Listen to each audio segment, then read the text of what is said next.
త్వరలో ప్రారంభించాలని చెప్పేసి చేస్తే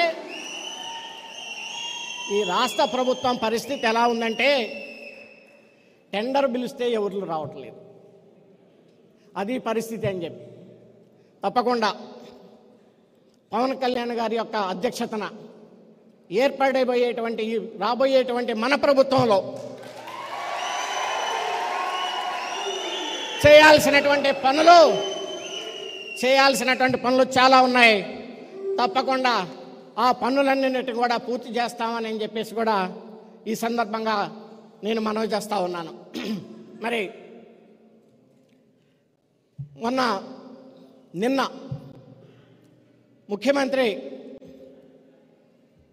జగన్ గారు ఒక సభలో మాట్లాడుతూ నేను ఎప్పుడూ అబద్ధాలు చెప్పను అని అన్నారు.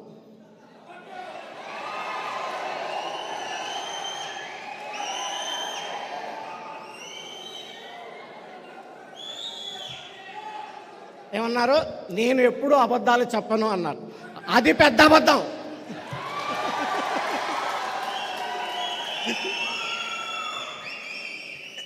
అది పెద్ద అబద్ధం. అయ్యా జగన్ సార్, నేను అడుగుతా ఉన్నాం, ఈ ప్రాంతం అంతా రాజధాని, ఆంధ్ర క్యాపిటల్. మీరు ప్రతిపక్ష లీడర్గా ఉన్నప్పుడు అసెంబ్లీలో మీరు ఎక్కడైనా రాజధాని పెట్టండి, నా సంపూర్ణ మద్దతు ఇస్తాను, బ్రహ్మాండంగా మీరు రాజధాని కట్టండి అని చెప్పింది మీరు కదా.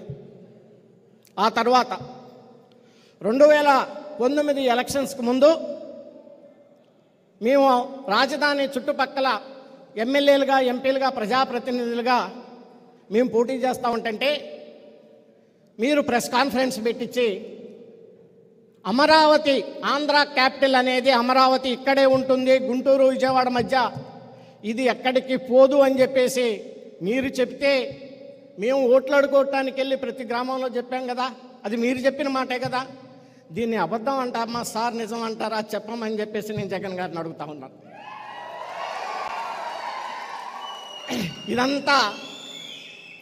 ఇదంతా నేనేమీ వ్యక్తిగతంగా విమర్శించాను.